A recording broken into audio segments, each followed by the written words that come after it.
où je vais, ça ne te regarde pas, a hurlé ma femme infidèle. Cette nuit-là, à 1h40 du matin, j'ai reçu 15 appels de panique et je les ai tous ignorés. Ma femme a hurlé que ça ne me regardait pas où elle allait. À 1h40 du matin, 15 appels sont arrivés. Je les ai ignorés. Elle pensait que quelqu'un essayait d'entrer par effraction. Je l'observais à travers les caméras que j'avais secrètement installées. Il n'y avait personne. Juste elle, seule, comprenant enfin ce que « ça ne te regarde pas » voulait vraiment dire. Je m'appelle Owen Keller. J'ai 45 ans et j'ai passé les 22 dernières années de ma vie dans la logistique de fret. J'affrète des expéditions, je coordonne des itinéraires et je gère les relations entre les fabricants et les transporteurs. Ce n'est pas un travail prestigieux, mais c'est un travail honnête. Il est fondé sur la confiance, les contrats et la capacité à savoir quand quelqu'un essaie de vous manipuler. J'ai appris très tôt que les gens vous sourient en face tout en vous vidant les poches si vous les laissez faire. J'ai aussi appris que la meilleure façon de survivre à une trahison n'est pas la rage, c'est la préparation. J'ai épousé Brianna quand j'avais 30 ans. Mais voilà, nous nous étions en fait rencontrés des années auparavant. J'avais 23 ans, fraîchement sorti de l'université, à mon premier poste dans la logistique. Elle avait 21 ans et travaillait dans une société de courtage en fret. Nous sommes sortis ensemble pendant environ 8 mois. C'était intense, du moins c'est ce que je pensais. Puis un jour, elle a tout simplement mis fin à notre relation. Elle a dit qu'elle avait besoin d'espace, qu'elle devait trouver son chemin dans la vie. J'ai été blessé, mais j'ai tourné la page. On a complètement perdu contact. 7 ans plus tard, je l'ai croisée lors d'une conférence régionale sur la logistique à Chicago. Elle avait alors 28 ans, déjà divorcée d'un certain Richard, et élevait seule sa fille de 7 ans, Ashley. À l'époque, je n'ai pas trop réfléchi à la chronologie. Je n'ai pas posé trop de questions. Elle semblait fatiguée mais pleine d'espoir, comme si elle avait traversé une épreuve difficile et était prête à se reconstruire. Ashley était douce, calme, portant toujours ce sac à dos usé avec ses livres préférés partout où elle allait. Je pensais que je pouvais faire partie de cette reconstruction, leur offrir à toutes les deux une vie stable. Il s'est avéré que je n'étais qu'une autre fondation qu'elle viderait de l'intérieur. Et la chronologie que je n'avais pas remise en question? Elle reviendrait me hanter des années plus tard. La nuit où tout s'est terminé, je ne savais pas que ça se terminait. Elle se préparait à sortir, debout devant le miroir du couloir, ajustant ses boucles d'oreilles. Je lui ai demandé où elle se rendait. Une question simple. Le genre de question que les gens mariés se posent sans y penser. Elle ne s'est même pas retournée. Je sors, a dit Brianna d'un ton sec. J'ai attendu. Elle a continué à s'arranger les cheveux, à vérifier son reflet comme si je n'étais même pas là. Tu sors où? Ai-je insisté, en gardant un ton léger. C'est là qu'elle s'est retournée. Ses yeux avaient cette lueur vive et défensive que j'avais vue trop de fois auparavant. Le regard qui disait que c'était moi le problème, parce que je posais la question. Ça ne te regarde pas où je vais, a-t-elle lancé, sa voix montant rapidement en intensité. Je suis resté là, les clés à la main, figé au milieu de mon geste pour prendre ma veste. L'air entre nous semblait lourd, épais de quelque chose que je ne pouvais pas encore nommer. Elle a attrapé son sac à main et est passée devant moi, ses talons claquant sur le parquet. La porte s'est refermée derrière elle. Pas un claquement, juste un clic net et décisif. Je ne l'ai pas suivi, je n'ai pas appelé, je n'ai pas envoyé de SMS désespéré 1 heure plus tard pour lui demander quand elle rentrerait. Je suis juste resté là, dans le silence, à écouter le bourdonnement du réfrigérateur et le son lointain de sa voiture qui quittait l'allée. Quelque chose en moi a changé cette nuit-là. Peut-être que ça changeait depuis des mois et que je l'avais ignoré. Peut-être que je le savais depuis plus longtemps que je ne voulais l'admettre. Mais en restant seul dans ce couloir, j'ai réalisé quelque chose d'important. C'en était fini. Pas le genre de « fini » en colère, pas le genre de « fini » où l'on crie et où l'on jette des objets, juste fini. Le genre de « fini » qui s'installe dans vos os et prend des décisions pour vous avant même que votre cerveau ne comprenne. Elle est restée dehors jusqu'après minuit. Quand elle est revenue, j'étais au lit, face au mur, respirant lentement et régulièrement comme si j'étais endormi. Elle s'est déplacée dans la pièce avec précaution, essayant de ne pas me réveiller. J'ai entendu ses chaussures tomber, le froufrou de sa robe, la lumière de la salle de bain s'allumer et s'éteindre. Elle s'est glissée dans le lit à côté de moi, et je n'ai pas bougé. Le matin, j'avais déjà commencé à planifier. Pas une vengeance, pas une confrontation bruyante et désordonnée, juste une sortie propre et méthodique d'une vie qui avait cessé d'être la mienne depuis longtemps. Parce que voici ce que j'ai appris en 22 ans dans la logistique, quand quelqu'un vous dit que ce ne sont pas vos affaires, il ne demande pas d'espace. Il vous dit où est votre place. Et une fois que vous savez où est votre place, la seule question qui reste est de savoir si vous allez y rester. Moi, je n'allais pas y rester. Le lendemain matin est arrivé, trop lumineux, trop normal. La lumière du soleil filtrait par les fenêtres de la cuisine pendant que je préparais le café, la même routine que je suivais depuis des années. Brianna est apparue vers 8 heures, les cheveux enroulés dans une serviette, se déplaçant dans la pièce comme si de rien n'était. « Bonjour », dit-elle distraitement en attrapant une tasse. J'ai hoché la tête, sans lever les yeux de mon téléphone. J'étais déjà en train d'examiner les horaires des transporteurs, de planifier les expéditions de la semaine. Mais dans un coin de ma tête, une autre sorte de carte prenait forme, des itinéraires de sortie, des délais, des dépendances qu'il fallait couper. Elle est partie travailler 20 minutes plus tard. J'ai regardé sa voiture disparaître au bout de la rue, puis j'ai posé mon café et je me suis mis au travail. D'abord, les documents. J'ai passé 3 heures dans mon bureau à domicile à tout numériser, les actes de naissance, les déclarations de revenus, les relevés de compte, le titre de propriété de la maison. Je les ai téléchargés sur un service de cloud chiffré sous une nouvelle adresse email qu'elle n'avait jamais vue.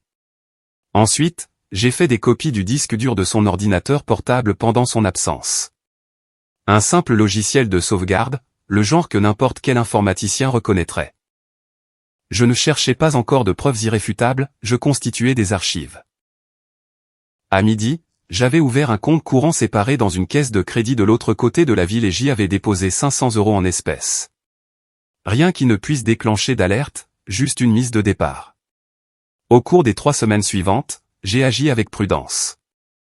Chaque vendredi, je retirais 300 € de notre compte joint. L'argent liquide pour la semaine, lui ai-je dit une fois quand elle a posé la question. Elle a haussé les épaules, déjà en train de faire défiler son téléphone. L'argent allait sur le nouveau compte. Lentement, discrètement, je construisais une fondation qu'elle ne pouvait pas voir. J'ai commencé à travailler tard plus souvent. Pas vraiment tard, juste ailleurs. Je me garais dans un café et j'utilisais leur Wi-Fi pour faire des recherches sur les stratégies de protection des actifs, la création de SARL et les procédures de changement de nom. J'ai découvert les clauses de désengagement unilatéral, la manière dont certains termes juridiques pouvaient protéger des actifs d'une manière qu'un contrat de mariage n'aurait jamais pu le faire. Nous n'avions jamais signé de contrat de mariage. Je l'avais suggéré des années auparavant lorsque nous avions créé ensemble une petite SARL de conseil en fret, principalement pour des raisons fiscales. Elle avait ri, disant que c'était inutile. Mais enfoué dans cet accord de SARL se trouvait un langage que j'avais soigneusement rédigé. Un langage sur la responsabilité fiduciaire et la rupture d'engagement. Un langage qui pouvait être déclenché par les bonnes circonstances, documenté de la bonne manière. J'ai commencé à tout documenter. Quand elle sortait, je notais l'heure. Quand elle revenait en sentant un parfum qui n'était pas le mien, je le notais aussi. Quand elle restait sur son téléphone, l'orientant loin de moi, je notais la tendance. Je n'étais pas en colère. La colère est chaude, instable. Ce que je ressentais était plus froid, méthodique. Un soir, environ 5 semaines après cette dispute dans le couloir, j'étais assis dans mon camion devant un dépôt d'expédition quand mon téléphone a vibré. Un SMS de Brianna, je travaille tard. Ne m'attends pas. Il était 19h30. Je suis resté assis un moment, puis j'ai répondu, pas de problème. Je ne suis pas rentré chez moi. Au lieu de cela, j'ai conduit pendant 2 heures vers le nord jusqu'à une petite ville que j'avais traversée sur des routes d'expédition. J'ai trouvé un chalet tranquille à louer sur un panneau d'affichage local et j'ai rencontré le propriétaire, un mécanicien grisonnant nommé Roy qui ne posait pas de questions. Je l'ai payé en espèces pour le premier mois. J'en aurai besoin à partir du mois prochain, ai-je dit à Roy. Il a empoché les billets et m'a tendu une clé. Il sera prêt, a-t-il simplement dit. Je suis rentré chez moi cette nuit-là et je suis arrivé après minuit. Brianna dormait déjà ou faisait semblant. Je suis resté un long moment sur le seuil de notre chambre, la regardant respirer, et je n'ai absolument rien ressenti. L'homme qui l'avait épousée avait disparu. Ce qui restait, c'était quelqu'un qui comprenait exactement ce qui devait se passer ensuite. 3 mois après le début de ma préparation, j'ai trouvé la première preuve concrète. Non pas que j'en ai eu besoin pour moi-même, je le savais depuis un certain temps. Mais ce dont j'avais besoin, c'était d'une documentation, du genre qui tiendrait la route si quelqu'un remettait un jour en question mes décisions.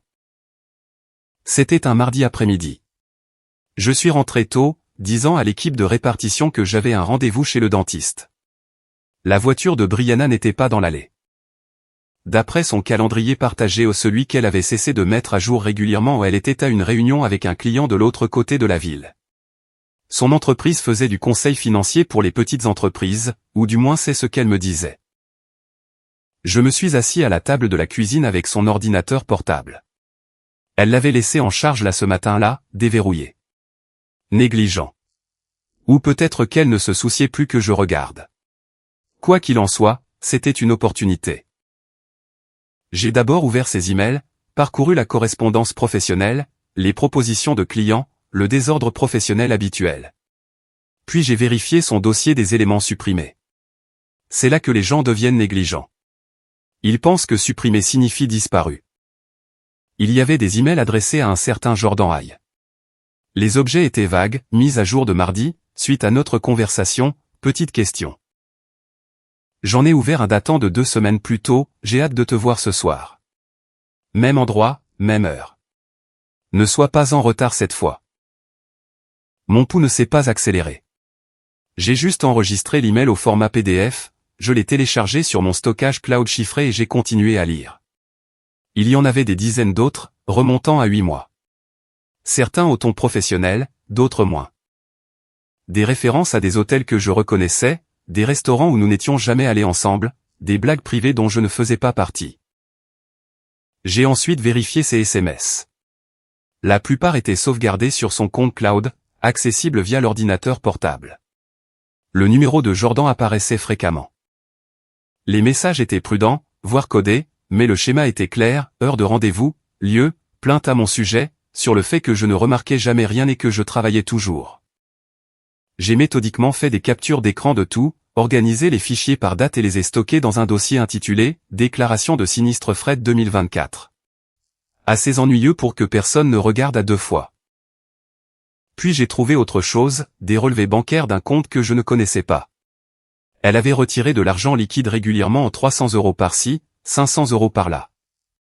Des dépôts provenaient de l'entreprise de Jordan Hay, une société nommée Hay Consulting Group, avec des paiements libellés comme honoraires de sous-traitants et services professionnels. J'ai ensuite consulté notre compte professionnel commun, la SARL que nous avions créé des années auparavant. J'ai trouvé des virements que je n'avais pas autorisés. De petites sommes 2000 € par-ci, 3500 € par-là transférées sur le compte personnel de Brianna sous la description « Remboursement de frais ». Sauf que nous n'avions eu aucune dépense professionnelle ce mois-là. J'ai fait le calcul. En 18 mois, elle avait discrètement détourné 47 000 € de notre compte professionnel. De l'argent que j'avais gagné en négociant des contrats de fret.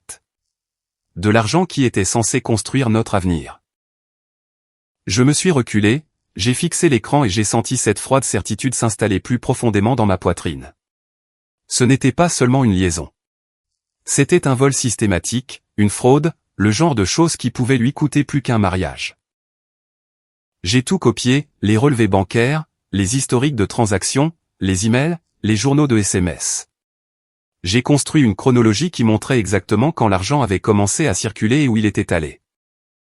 J'ai tout organisé dans des dossiers soignés avec des étiquettes claires, des preuves qu'un avocat même médiocre pourrait utiliser pour la détruire au tribunal. Mais je ne prévoyais pas d'aller au tribunal. Pas encore. Les tribunaux étaient désordonnés, publics, imprévisibles. Ce que je construisais était quelque chose de plus propre, quelque chose qu'elle ne verrait pas venir avant qu'il ne soit trop tard pour l'arrêter. J'ai fermé l'ordinateur portable, je l'ai remis exactement où je l'avais trouvé et j'ai regardé l'heure. Brianna serait à la maison dans 20 minutes. Je me suis lavé les mains, j'ai commencé à préparer le dîner et j'ai attendu. Quand elle est entrée, j'ai souri. Comment s'est passée ta réunion, ai-je demandé en remuant la sauce pour les pâtes. Brianna a posé son sac sur le comptoir, me regardant à peine. Bien, a-t-elle dit. Longue journée. J'ai hoché la tête, j'ai servi le dîner et j'ai fait la conversation sur les retards de fret et les horaires d'expédition. Elle a vérifié son téléphone 2 fois pendant le repas. Je n'ai pas demandé à qui elle envoyait des messages parce que je le savais déjà, et bientôt, tous ceux qui comptaient le sauraient aussi. L'appel est arrivé à 1h40 précise du matin, un vendredi soir de fin septembre. J'étais réveillé, allongé sur un lit de camp étroit dans le chalet, les fenêtres ouvertes pour laisser entrer l'air froid de la montagne. La température était tombée en dessous de 10 degrés, mais je préférais ça. Ça me gardait vif, concentré. Mon téléphone s'est allumé sur la caisse en bois que j'utilisais comme table de chevet. Le nom de Brianna a clignoté sur l'écran, brillant et insistant dans l'obscurité. Je n'ai pas bougé, j'ai juste regardé le téléphone vibrer, bourdonnant comme un insecte en colère piégé sous un verre. L'appel est tombé sur la messagerie vocale. 10 secondes plus tard, un autre appel, puis un autre. Au 4e appel, j'ai tendu la main et j'ai retourné le téléphone, mais je ne l'ai pas mis en silencieux. Je voulais sentir chaque vibration, chaque tentative désespérée de me joindre. Non par cruauté, mais par clarté.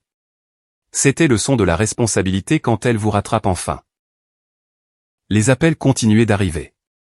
5, 6, 7. Je les comptais dans ma tête, chacun étant une petite ponctuation dans une histoire qui était déjà écrite.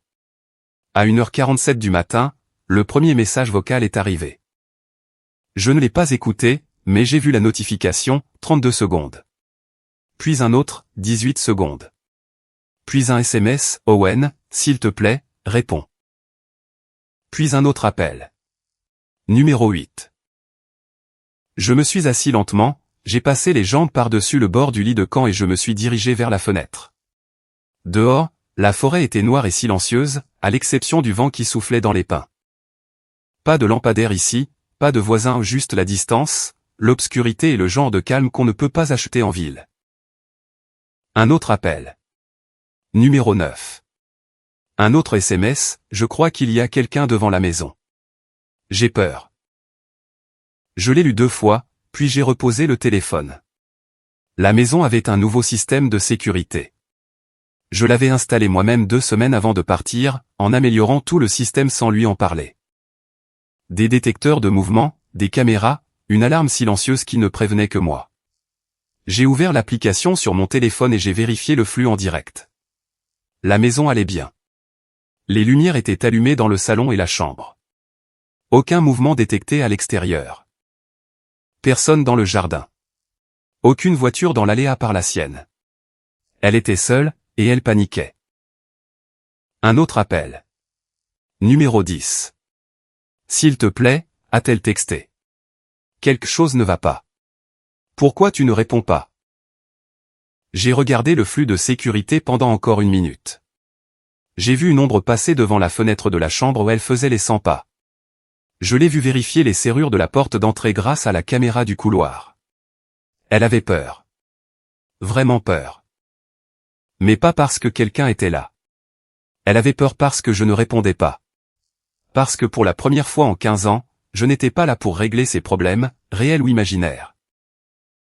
Appel numéro 11, 12, 13.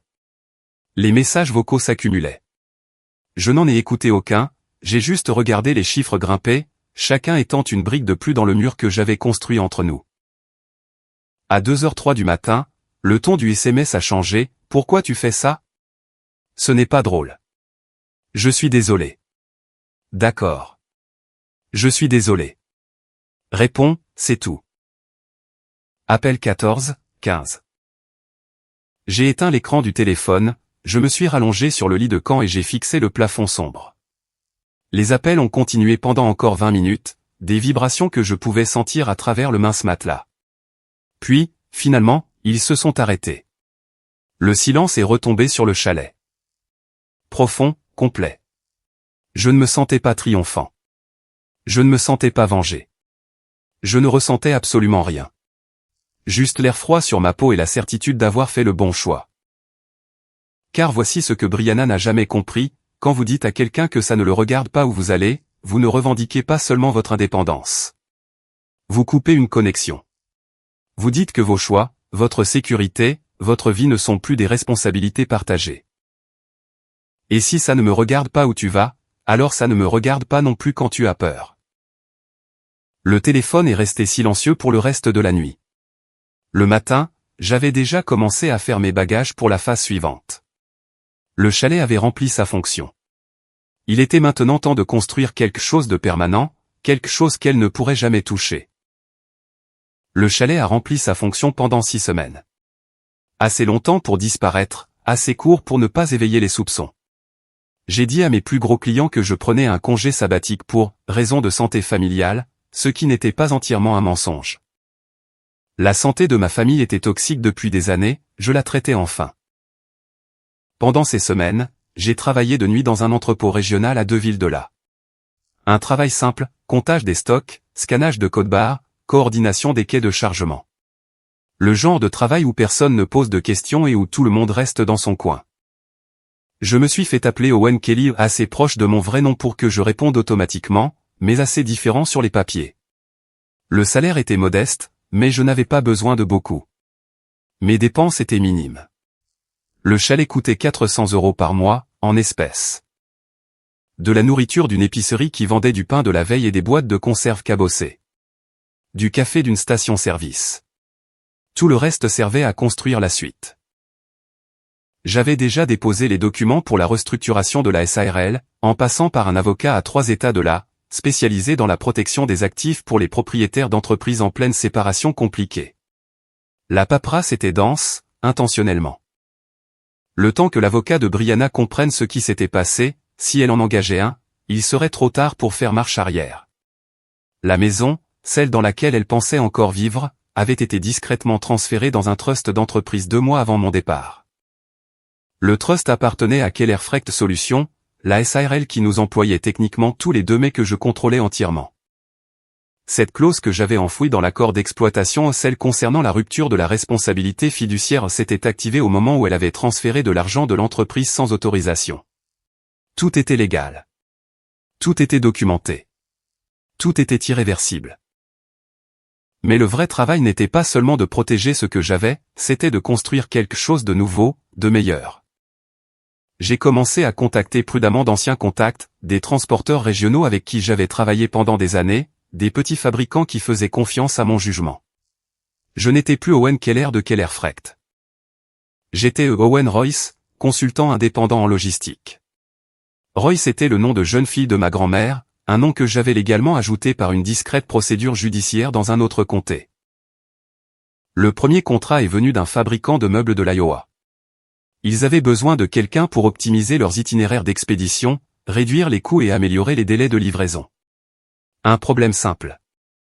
Je l'ai résolu en 3 jours et leur ai fait économiser 18 000 € dès le premier trimestre. Ils m'ont payé 5 000 € pour la consultation et m'ont demandé si j'accepterais 2 autres projets. J'ai dit oui. À la 8e semaine, j'avais 4 clients réguliers. À la 10e semaine, j'avais quitté le chalet pour un petit appartement au-dessus d'une quincaillerie dans une ville à 65 km de l'endroit où Brianna vivait encore. L'appartement était dépouillé mais fonctionnel, un lit, un bureau, une cafetière et un ordinateur portable. Tout ce dont j'avais besoin. J'ai continué à travailler à l'entrepôt pendant un autre mois, constituant des réserves de liquidité, restant invisible. Pendant la journée, je dormais quelques heures, puis je travaillais sur des projets de conseil. La nuit, je scannais des codes-barres et empilais des palettes aux côtés de gars qui ne demandaient jamais d'où je venais. L'un d'eux, un jeune du nom de Travis, m'a demandé une fois pourquoi je travaillais la nuit si j'avais un travail de bureau sophistiqué. J'ai haussé les épaules et j'ai dit, pour m'occuper. Il a hoché la tête comme si cela avait un sens parfait. À la fin du 3e mois, je n'avais plus besoin de l'entrepôt. J'avais assez de travail de conseil pour subvenir à mes besoins et assez de distance avec mon ancienne vie pour pouvoir respirer sans sentir sa présence partout. J'ai quitté l'entrepôt un vendredi, j'ai dit au superviseur que je déménageais pour des raisons familiales, je lui ai serré la main et je suis sorti sur le parking alors que le soleil se levait.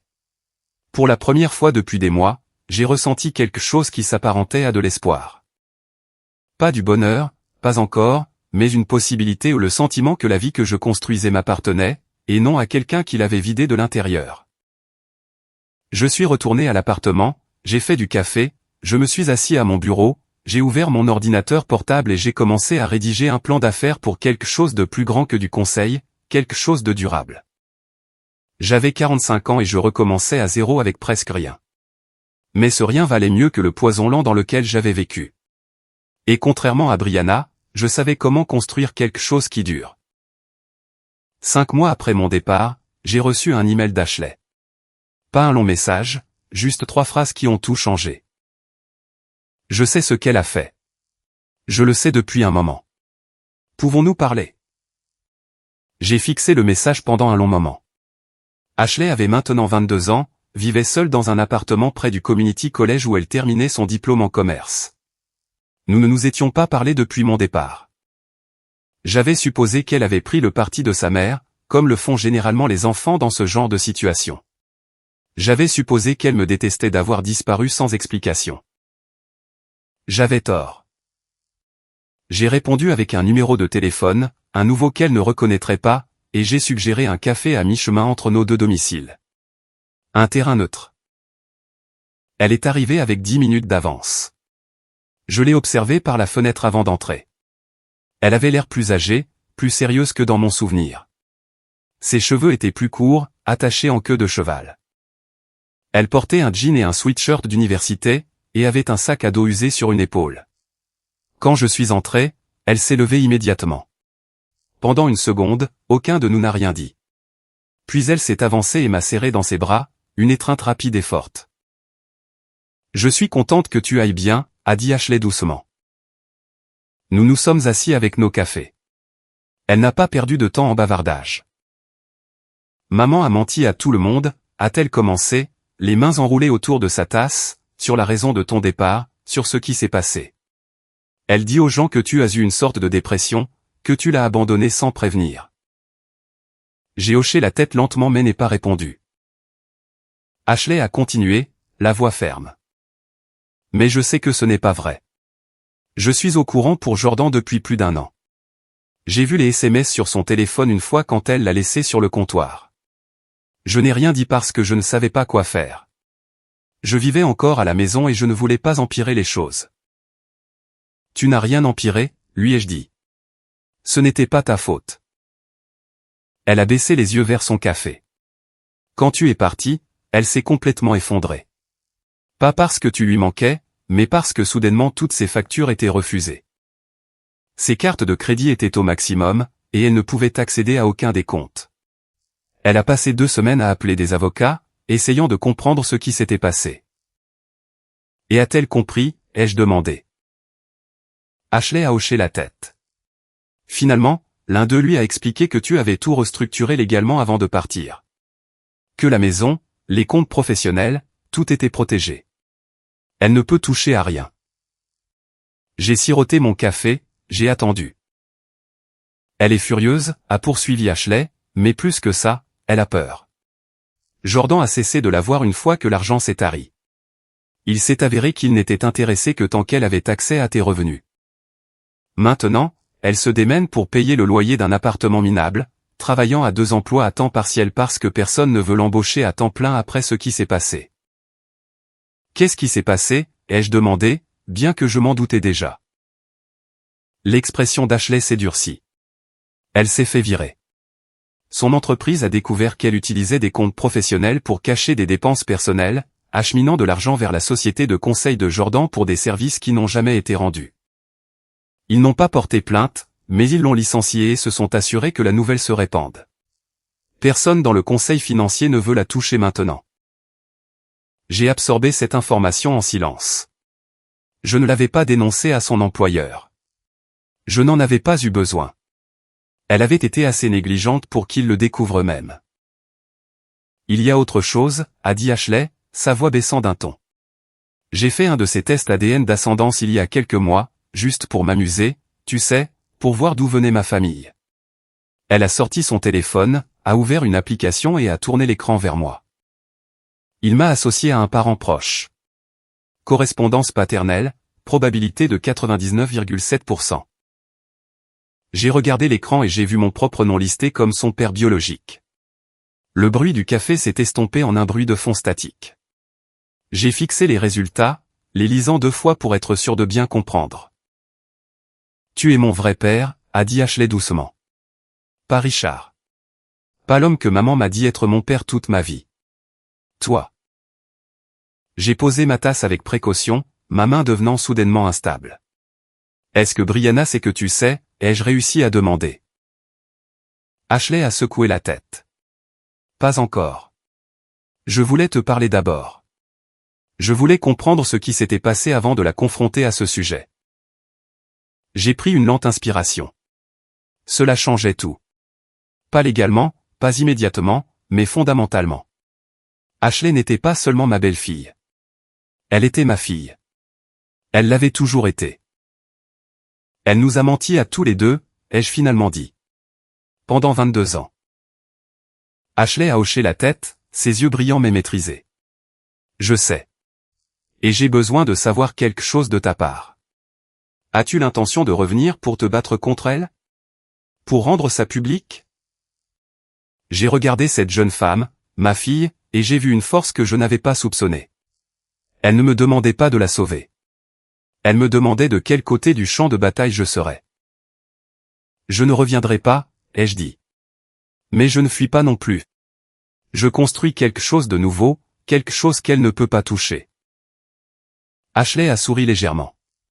Bien. Parce que je veux aider. Ashley et moi nous sommes revus 3 fois au cours du mois suivant. À chaque rencontre, elle apportait plus d'informations, des relevés bancaires qu'elle avait trouvés dans l'appartement de Brianna, des SMS entre Brianna et Jordan qu'elle avait récupérés d'anciennes sauvegardes de téléphone. Une chronologie qu'elle avait construite montrant exactement quand les mensonges avaient commencé et à quel point ils étaient profonds. Ma fille n'était pas seulement en colère, elle était méthodique. Il s'est avéré qu'elle avait hérité de moi plus que de l'ADN.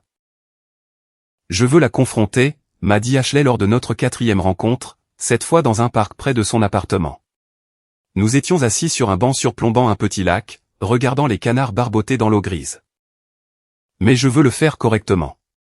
Je ne veux pas qu'elle s'en sorte en parlant ou qu'elle déforme les choses comme elle le fait toujours. Je comprenais cet instinct. Brianna était douée pour la manipulation, pour se faire passer pour la victime, même quand elle était l'auteur des faits. Mais la confrontation exigeait de la préparation. Avant de lui parler, dis-je prudemment, il y a quelque chose que tu devrais savoir sur ce qu'elle a fait financièrement. C'est pire que la liaison. J'ai sorti ma tablette, ouvert le dossier chiffré que j'avais entretenu, et j'ai montré à Ashley les transferts documentés de notre compte professionnel. Les 47 000 € qui avaient disparu en 18 mois, les paiements à la société de conseil de Jordan pour des services qui n'avaient jamais été rendus, les fausses notes de frais. La mâchoire d'Ashley s'est crispée alors qu'elle parcourait les documents. C'est de la fraude, dit-elle doucement. Oui, ai-je confirmé. De la fraude d'entreprise. Le genre de choses qui pourrait entraîner des poursuites pénales si les bonnes personnes voyaient ces dossiers. Elle a levé les yeux vers moi. Vas-tu la dénoncer? Je n'ai pas encore décidé, ai-je admis. Une partie de moi veut qu'elle fasse face à de vraies conséquences, mais une autre partie veut juste aller de l'avant sans regarder en arrière. Ashley m'a rendu la tablette. Je vais lui dire que je suis au courant pour le test ADN, pour tout. J'ai besoin de voir son visage quand elle réalisera qu'elle ne peut plus mentir. Et si elle nie, ai-je demandé. Alors je lui montrerai les preuves, a dit Ashley. Les résultats ADN, les emails, les dossiers financiers que tu m'as donnés au tout. Et puis je m'en irai. 2 semaines plus tard, Ashley m'a appelé de sa voiture. Elle venait de quitter l'appartement de Brianna. Sa voix était ferme, mais je pouvais entendre la tension sous-jacente. Je lui ai dit, a dit Ashley. Je l'ai fait asseoir à sa table de cuisine et j'ai tout déballé.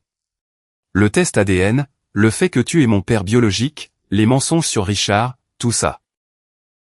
Comment a-t-elle réagi, ai-je demandé. Elle a essayé de trouver des excuses au début, a poursuivi Ashley. Elle a dit que c'était compliqué, que je ne comprenais pas les circonstances, qu'elle avait essayé de me protéger. Mais quand je lui ai montré les résultats ADN réels, quand je lui ai dit que j'avais parlé à Richard et qu'il avait confirmé qu'il s'en était toujours douté, elle s'est effondrée. J'ai attendu, en écoutant. Elle a tout avoué, a dit Ashley. Tout avoué. Après votre rupture quand elle avait 21 ans, elle a découvert qu'elle était enceinte. Elle a paniqué et ne te l'a pas dit. Au lieu de ça, elle a rencontré Richard quelques semaines plus tard, s'est précipitée dans un mariage et m'a fait passer pour sa fille quand je suis né. Richard n'a jamais rien remis en question parce que le timing semblait assez proche. Elle lui a menti, t'a menti, et m'a menti pendant 22 ans. Elle a dit qu'elle était jeune et effrayée et qu'elle ne savait pas quoi faire d'autre. Lui as-tu parlé de la fraude financière, ai-je demandé. Oui, a répondu Ashley. Je lui ai montré les relevés bancaires, les virements, tout. Elle a prétendu que Jordan l'avait manipulée, qu'elle avait été vulnérable et avait fait des erreurs. Elle a essayé de faire croire qu'elle était la victime. Et qu'as-tu dit? Je lui ai dit que faire des erreurs et commettre une fraude sont deux choses différentes. Qu'être vulnérable n'excuse pas de voler sa propre entreprise. Que avoir eu peur il y a 23 ans ne justifie pas de mentir à sa fille toute sa vie. J'ai ressenti une bouffée de fierté. Ashley avait fait exactement ce qu'il fallait faire. Pas avec rage, pas avec cruauté, mais avec une honnêteté lucide. Comment ça s'est terminé, ai-je demandé. Je me suis levé, a dit Ashley. Je lui ai dit que j'avais besoin de temps pour digérer tout ça. Que je ne la coupais pas complètement de ma vie, mais que je ne pouvais pas avoir de relation avec elle en ce moment. Que si elle voulait une chance de reconstruire la confiance, elle devait commencer à être honnête avec elle-même et avec tout le monde. Il a fallu du courage, lui ai-je dit. Je l'ai appris de toi, a-t-elle répondu. Tu n'as pas crié ni fait de scène quand tu es parti. Tu as simplement cessé de participer au dysfonctionnement. Je fais la même chose. Nous avons parlé encore quelques minutes, puis nous avons raccroché. Je suis resté assis dans mon appartement après, regardant par la fenêtre le parking de la quincaillerie en bas, pensant à l'héritage. Pas l'héritage d'argent ou de biens, mais l'héritage de la façon dont on gère la trahison, de la façon dont on réagit quand les fondations se fissurent sous vos pieds. Ashley m'avait vu partir tranquillement, m'avait vu refuser de m'engager dans le drame, et m'avait vu construire quelque chose de nouveau au lieu d'essayer de sauver quelque chose de pourri. Et maintenant, elle faisait la même chose. Peut-être que c'était le seul véritable héritage qui valait la peine d'être transmis. Pas la richesse, pas le statut, mais la force de s'éloigner de la toxicité avec sa dignité intacte. 18 mois après mon départ, Keller-Frecht Solutions ne survivait pas seulement, elle prospérait. Ce qui avait commencé comme une opération de conseil d'un seul homme était devenu une petite entreprise avec 6 employés contractuels et 12 clients réguliers dans 4 États. J'avais déménagé dans un véritable bureau rien de luxueux, juste 3 pièces dans un immeuble commercial près de l'autoroute. Une salle pour les réunions avec les clients, une pour mon bureau et mes dossiers, et une pour les 2 consultants juniors que j'avais engagés pour gérer les projets d'optimisation de routine. Les frais généraux étaient gérables. Les revenus augmentaient. Et pour la première fois depuis des années, j'avais l'impression de construire quelque chose qui ne pouvait pas être sapé. Ashley avait rejoint l'entreprise à temps partiel tout en terminant ses études. Elle s'occupait des communications avec les clients et des médias sociaux, des tâches qui me libéraient pour me concentrer sur la stratégie et la croissance.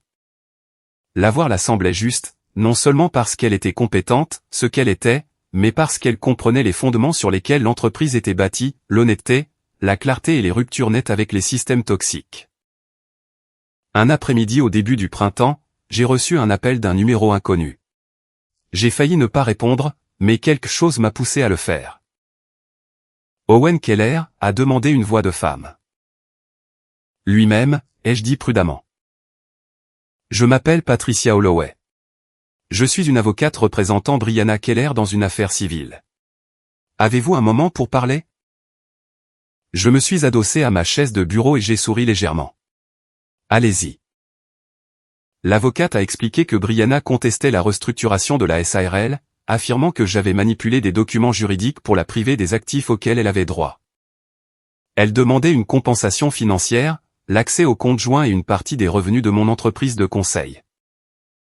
Je l'ai laissé finir, puis j'ai répondu calmement, « Madame Holloway, je suppose que vous avez examiné l'accord d'exploitation que nous avons tous deux signé lors de la création de la SARL. » Je l'ai fait, dit-elle prudemment.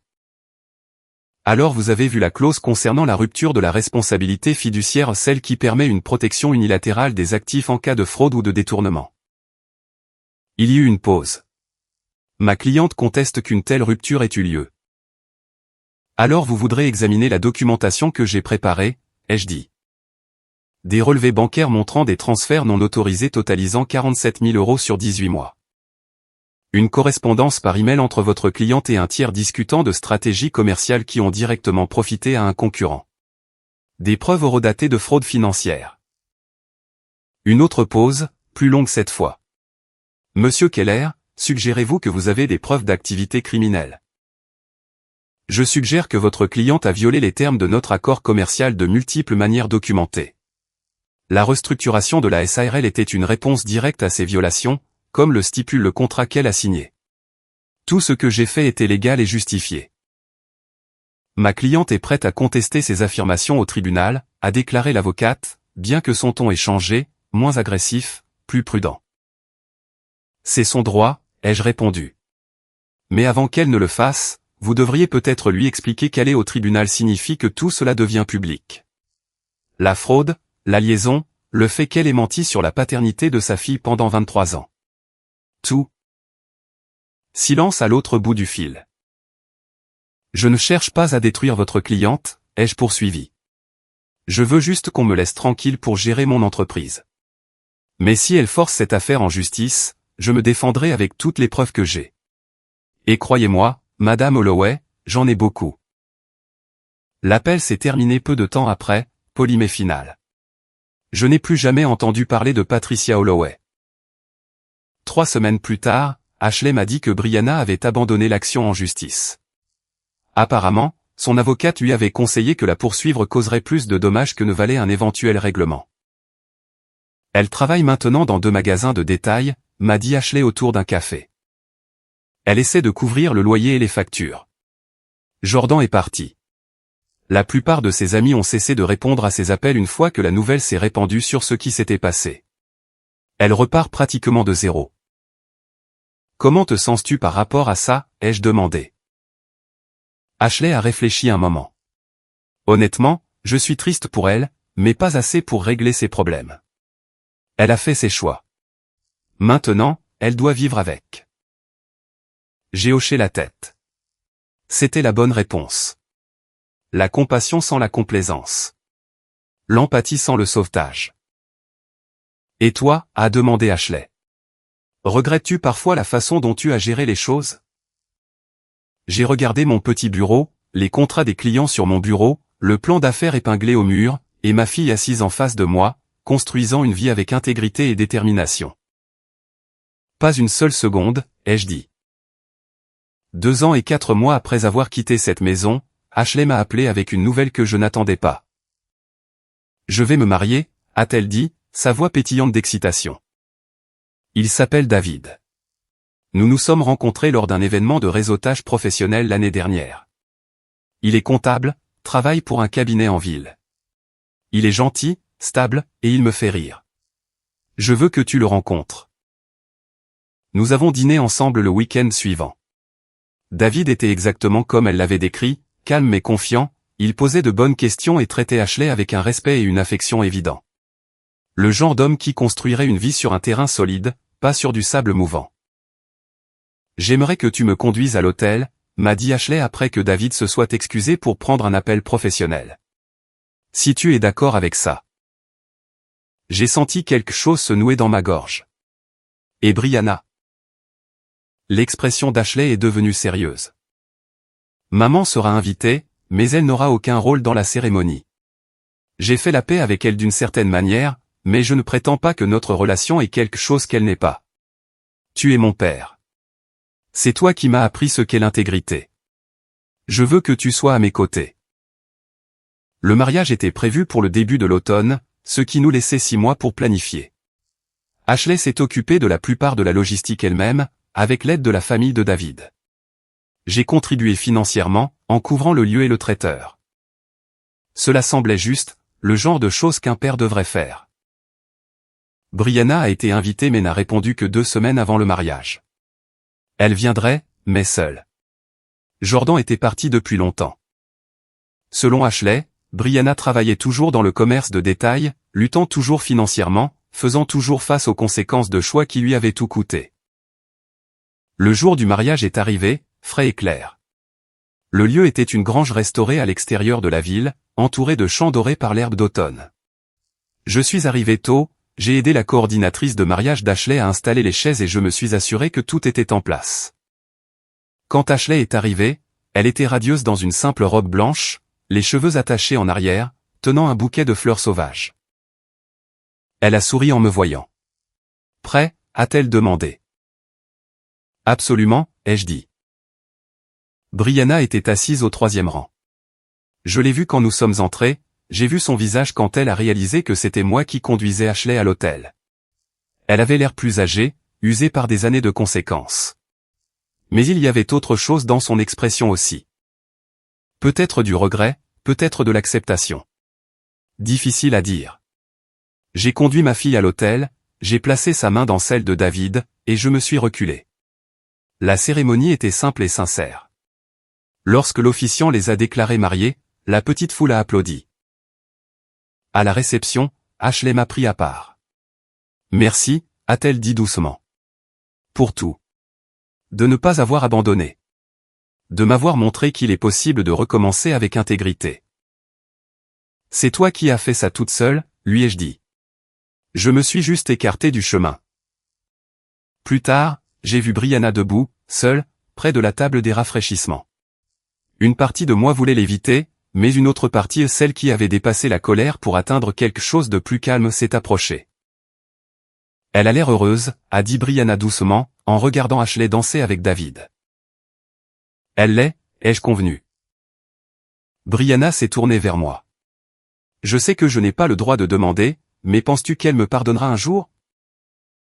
J'ai réfléchi attentivement à la question. Je pense qu'elle l'a déjà fait, à sa manière.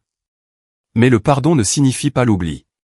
Ça ne veut pas dire faire comme si le passé n'avait pas existé. Brianna a hoché la tête, les yeux brillants. J'ai fait beaucoup d'erreurs. Oui, c'est vrai, ai-je dit simplement. Pas cruel, juste honnête.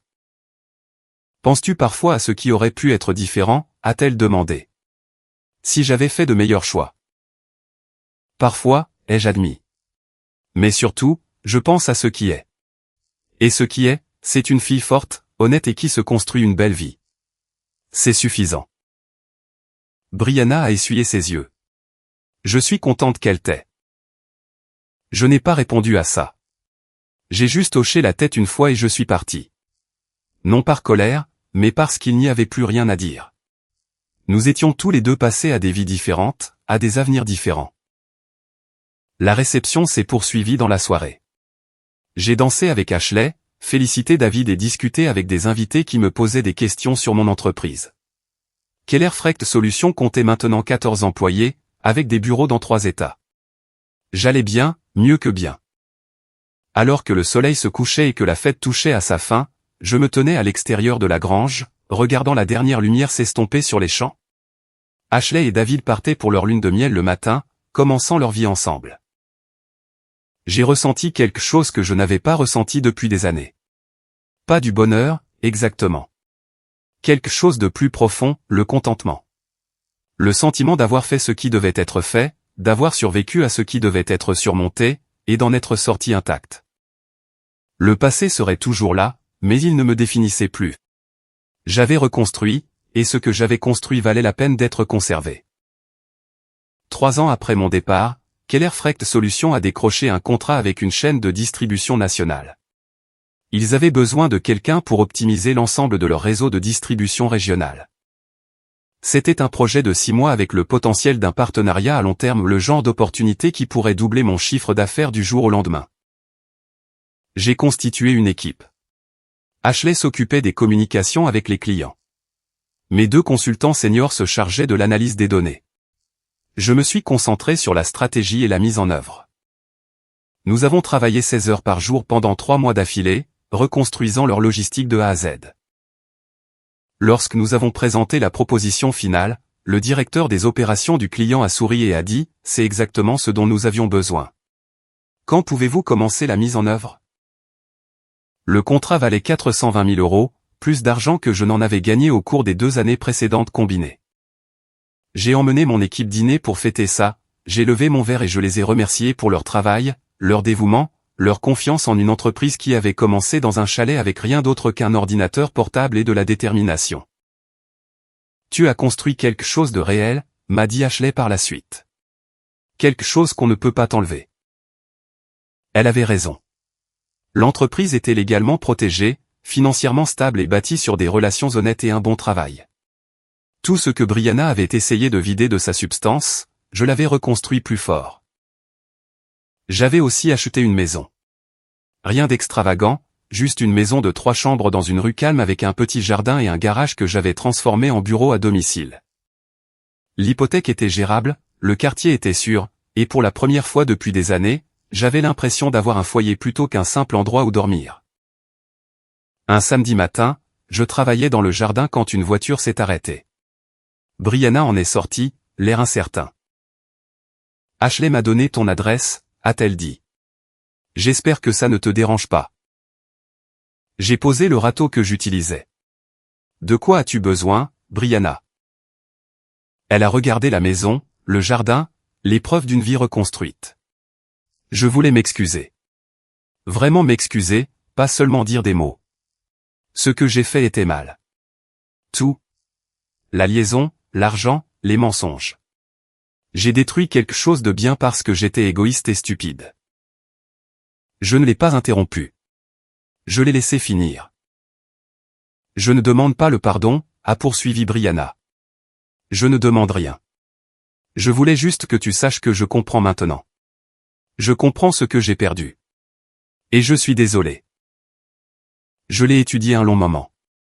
Elle avait l'air différente au plus humble, usée par des années de conséquences, mais peut-être enfin honnête. J'apprécie que tu dises ça, lui ai-je dit. Vraiment. Mais ma vie a avancé.